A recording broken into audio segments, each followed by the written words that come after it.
All right, Chris, I'm gonna go ahead and I'm gonna stop sharing so you could take over and you could talk about what you want to talk about. All right, go ahead, Chris. You can take over screen sharing.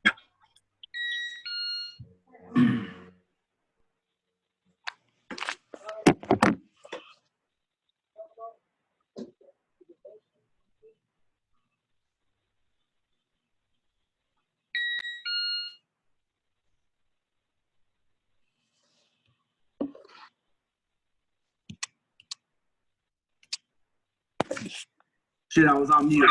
Hey, this is Chris here. Can you guys see my TOS paper account right here? Yes, we can see that.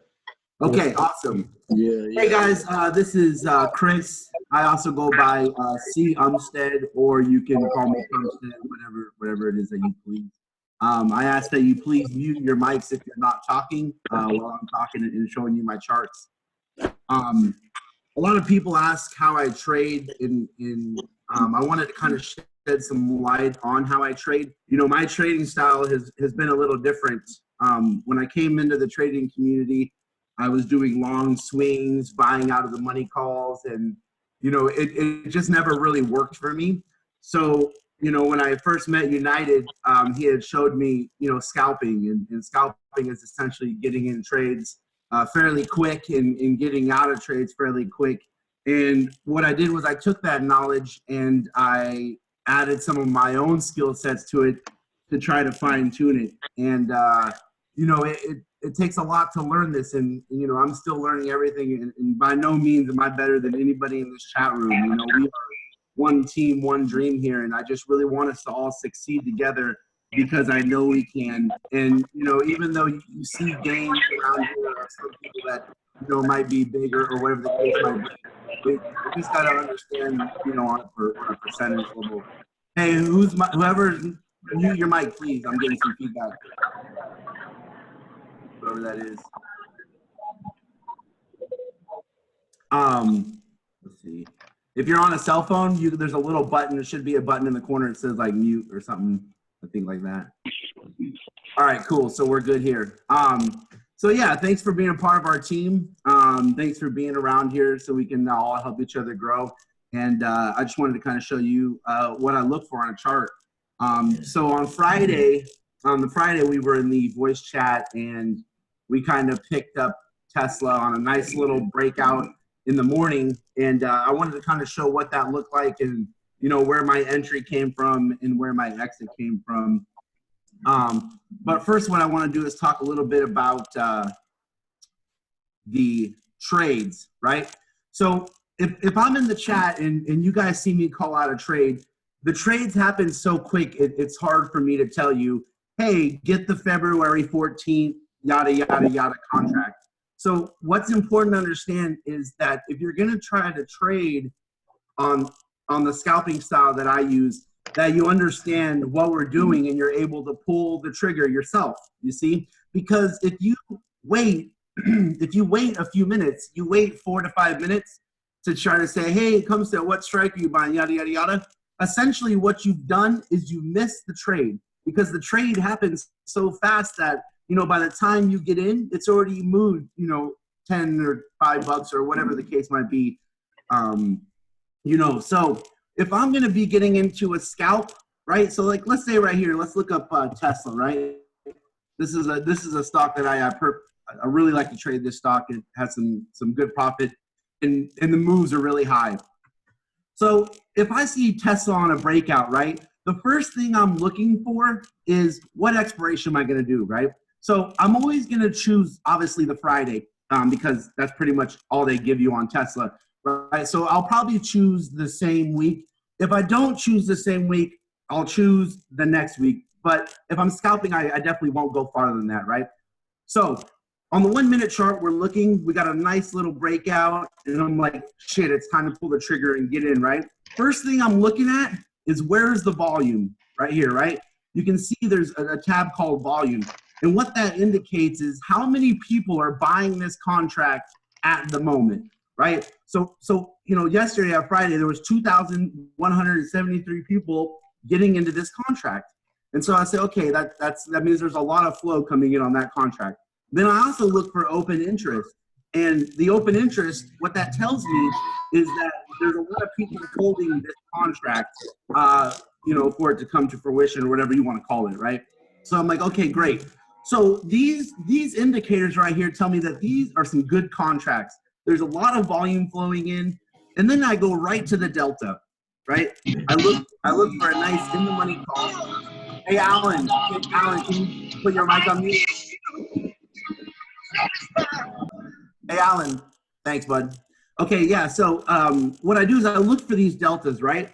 And, you know, I will probably choose like a 0.55, a 0.57, 0.59, you know? Really what you need to base this off of is what can I afford, okay? So if you're trading, right, and you can afford the 53 delta, that's great, get in that one. What you cannot do on a scalp is buy the one that's all the way down here, because this is a 0.44 delta. And in order for this product to move to the top here where it really starts to gain momentum, it has to go 1, 2, 3, 4, 5 in the money. It has to go 5, it has to go 5, you know, 5 price spreads up, so to speak. So if you're gonna trade, it's important to understand that you can't go in at these lower deltas, right? So if you buy it even higher in the money, let me show you more strikes, right? If you buy even higher in the money, you can get up to 0.64 delta, right? You can obviously see that the volume dies out a little bit here, you know, so I would definitely enter this trade right here at a 0.55 delta if it's on the call side. Same goes with the puts, right? Look at the volume on the put side. You'll notice that the volume is so high right around the money and one out of the money. The reason the volume is so high is because these are the contracts that people are buying. These are the ones that people are buying if they're waiting on a move and they're gonna scalp, they're gonna make a scalp, right? So once I'm looking at the chart, I see a scalp getting ready to come in. I'm gonna pull the trigger. I'm gonna buy whichever contract I can afford in the money, right? It's very important that you understand that you're buying in the money. If you're swinging a contract that's way out here, it's not going to profit that fast, and you're going to have to maybe even swing that trade to be profitable, all right? So let's go back and look at a chart here. Let me move this down a little bit. All right, great. So in the morning on Friday, we were scalping Tesla, right? Everybody was watching Tesla. And some of the important things I look for are the same things that United had mentioned, right? I'm looking for the highs. I'm looking for the close of the day before. I mean, the highs right before the open. But I'm also looking for the highs of the pre-market trade, right? You can see pre-market here, it dips down, it goes up, it dips down, right? So another thing is the volume, right? I'm watching this volume. And you'll notice, you know, volume is very high in the first, you know, 30 minutes of trading, and it kind of levels out and you get some pops here, you get some pops here. But what you need to understand is that well, let me get over there. Right here, this is considered a volume breakout, right? You have more average. You see the bars are lower over here. As soon as I see the volume get to right here, I know that this is going to be a solid morning breakout, right? And look at the bar above it, right? Here's the bar above it. I'm looking for this bar to essentially go higher than anything that was in the pre-market, okay? So my resistance here is based off of the day before, though. So this is just the way that I play. You see, I got my resistance right here on the day before, towards the end of the day, the close of that day.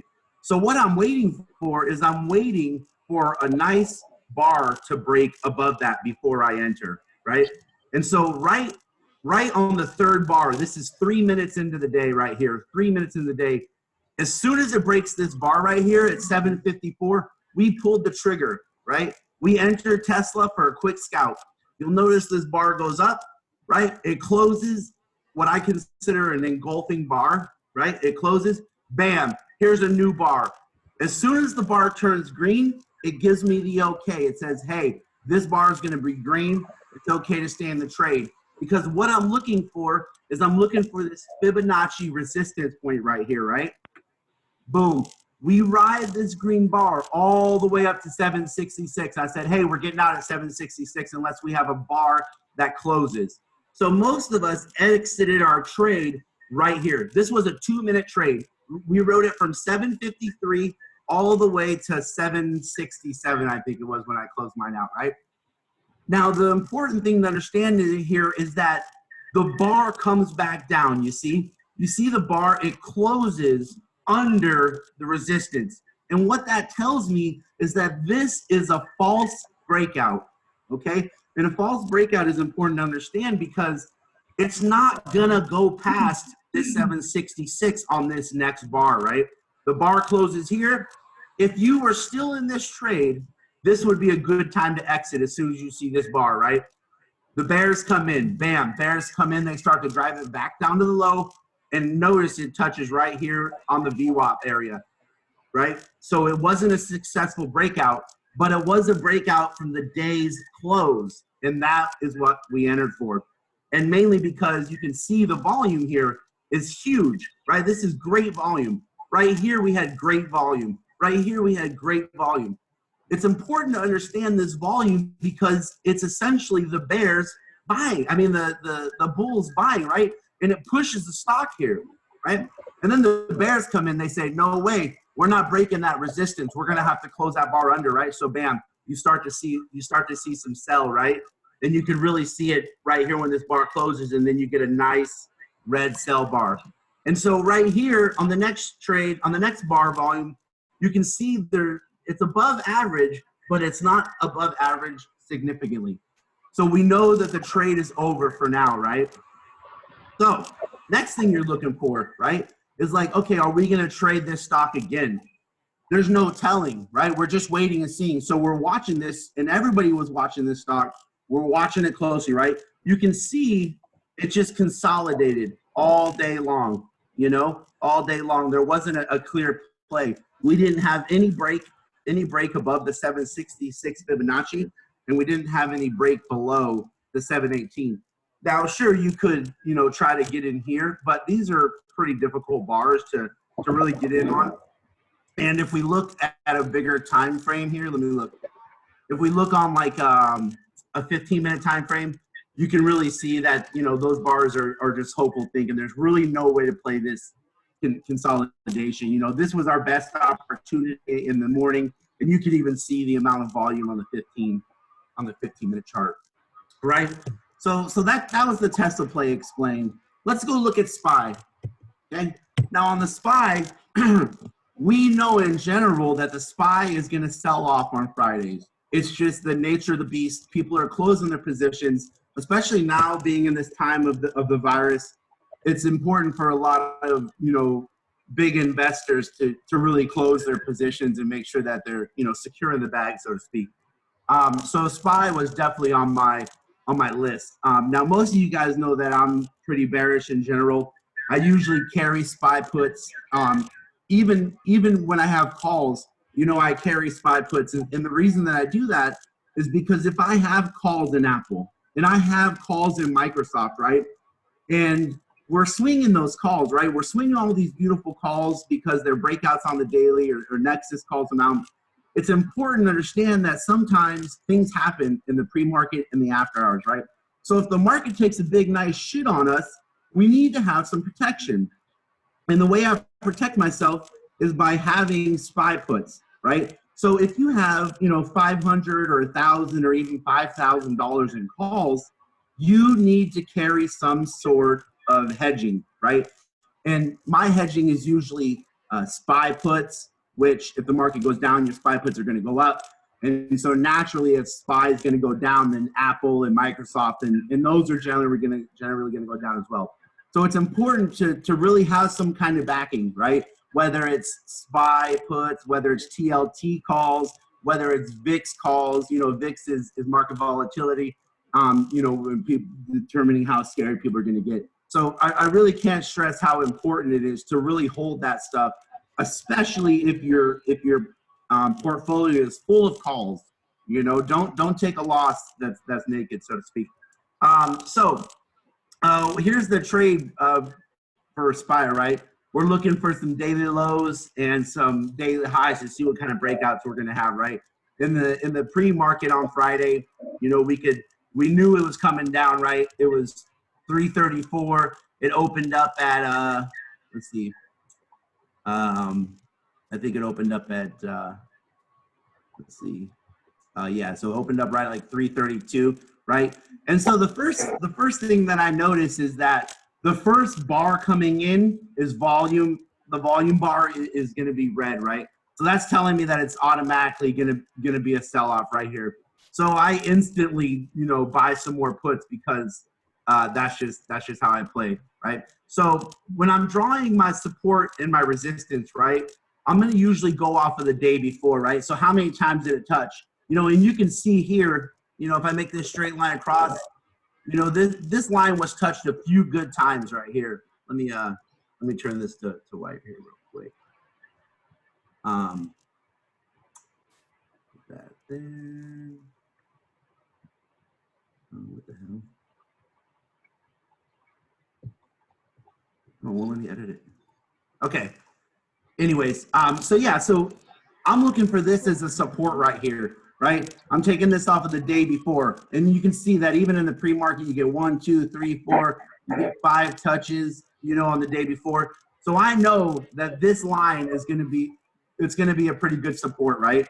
And so in the morning, the first thing that happens is the bar breaks down below that support, right? So I'm like, okay, what's my next support going to be, right? So I'm going to confirm on the previous day before that, right? Because when I'm looking at the 5 and the 15-minute charts, I'm only looking a few days ahead, okay? So I'm looking right here. Here's a good one, right? We get a little touch here, we get almost a little touch here, and this is towards the end of the day, right? So I'm like, okay, this is probably another good support right here, right? And you'll notice on this day, it comes back and touches this support, right? So I'm like, okay, this is going to be a nice support right here. And right here, this bar is really an important bar, you see, because we're getting some almost below average volume. Right here on these two bars, you're getting a little bit of buying in here. But this bar right here, it doesn't break through my resistance, you see? It doesn't actually go through the resistance. So I know that it's going to bounce off of my resistance. It's going to come back down to my support. Now, the thing that I'm waiting for here to really confirm this is it going to break? Is it going to break through my VWAP? You know what I'm saying? And right here, you can tell it's going to break, or you can see it break right through here. Boom! You get a bar. It closes right here, and then it bounces right here off the support.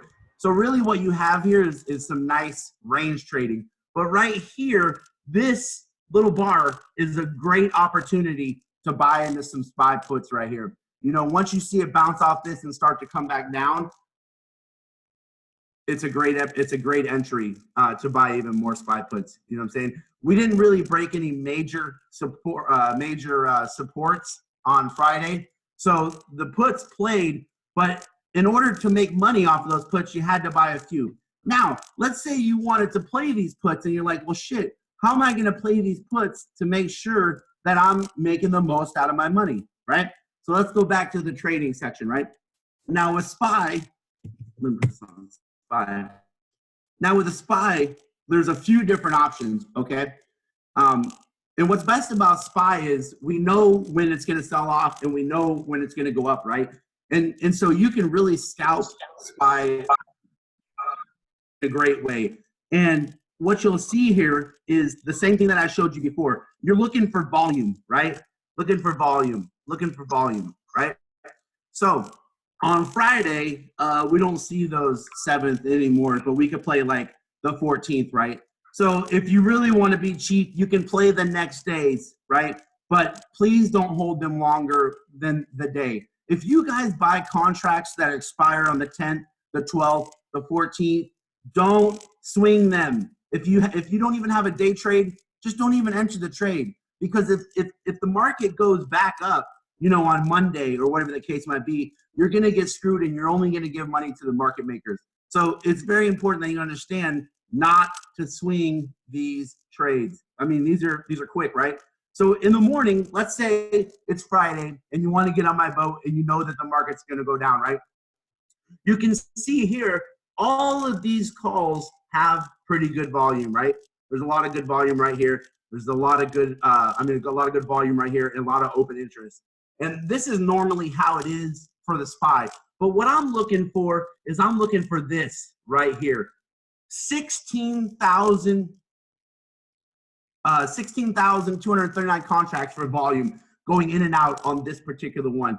And this one has a delta of 0.58, right? So I know that that's going to be a successful trade. If the SPY is already trading at 332 or 332.50, this is going to be in the money and it's going to make you the most money quick, right? And so it's at a 261, right? So 261 bucks you can get on this contract, and you can pretty much ride this contract for at least $1 and easily make 15%, right? So what I like to do is when I'm buying this contract, when I go to buy this contract, I'm going to click on it and I'm going to change my buy down $1, right? I'm going to change my buy down to $1 and then I'm going to enter my quantity. How many do I want? Okay. And the reason I like to do this is because I like to try to save money. Okay. And if it doesn't get filled right away, like let's say it doesn't get filled right away, I'm quickly canceling my trade and I'm going to go in and I'm going to add that $1 back, and really what that does is and for me, it saves me, 50 to 100 bucks because, I'm buying a lot of contracts at one time. So it's important that you try to get the best fill here. Okay. Now on Tesla, when we're playing Tesla, it's really important to make sure you get the best because the spreads are so big on Tesla that you could get gypped out of a couple of bucks. You see these spreads, okay? If I'm gonna play this Tesla call, right? I'm gonna back off of this by 20 bucks, maybe even 30 bucks, and I'm gonna try to get filled, right? And if it doesn't get filled, I'm gonna come back and I'm gonna put $5 more on it. If it doesn't get filled again, I'm gonna do it. And this is all happening within just a few seconds. It's literally I'm confirming and then I'm going to check my trade, and if it didn't go through, I'm canceling and I'm rebuying. Because getting the right fill is really going to maximize your profits for these type of scalps, okay? So quick review. If you're going to get into my trades, please don't look for an exact strike. And when I tag, here in the chat room, it'll be your job to do your due diligence. Make sure that you agree, that, hey, there's a breakout on the 1 minute or something. I'll try to be more clear in my place. But you have to pull the trigger quick, okay? Because there's not going to be a lot of time for you to sit around, decide what you want to do, and stuff like that. Those kinds of trades are swing trades, right? And those aren't the trades that, I've been more successful with. And if you're looking for the breakouts on the dailies and in the weekly charts, those are going to be the trades that you can swing for a month. Those are the contracts that you're going to want to buy for June, okay? But if you get a Nexus, if Nexus tells you to get, a Tesla June, because he thinks that Tesla's going to go up in June, and you're like, you know what? He's probably right. But all I can afford is this February 28th. So I'm going to go ahead and take, the February 28th. The thing about that is you're going to lose money because it doesn't give the trade an opportunity to come to fruition, right? Because, stocks are going to go up, they're going to go down. It's not going to happen overnight. So it's important that you buy the correct contract for the correct scenario. If you're scalping, buy in the money, buy deep in the money at a quick expiration, do not swing. If you're trying to swing a contract from Nexus, you're going to want to make sure that you buy the one that he speaks about because he knows his shit. He knows his breakouts on the daily and the weekly charts. And those are the ones. Yes, exactly. Those are the ones that you're going to want to be concentrating on. Okay. So just make sure that you're getting into the right contract for whatever scenario you're going to be doing. And yeah, so really that's it. That's really all I had to talk about. I just wanted to tell you guys kind of how I enter my trades and how I execute the trades. I'm going to go ahead and pass it back to United, and then we're going to finish up. And then I hope you guys wrote down some questions. We'd like to go over and just really kind of get a tune for what you guys are feeling and what you guys are thinking. You know, nobody has to be rich here to make money. You just have to be smart. You have to trade smart, and you just have to do your own due diligence. Don't listen to me. Don't listen to anybody. If you get an entry, make sure it's going. You know, make sure it's right. Make sure you flop to the chart and take a 20-second look to see exactly what's going on. All right? All right, thanks, guys. I'm going to go ahead and pass it back to United here. All right, thanks, Chris. All right.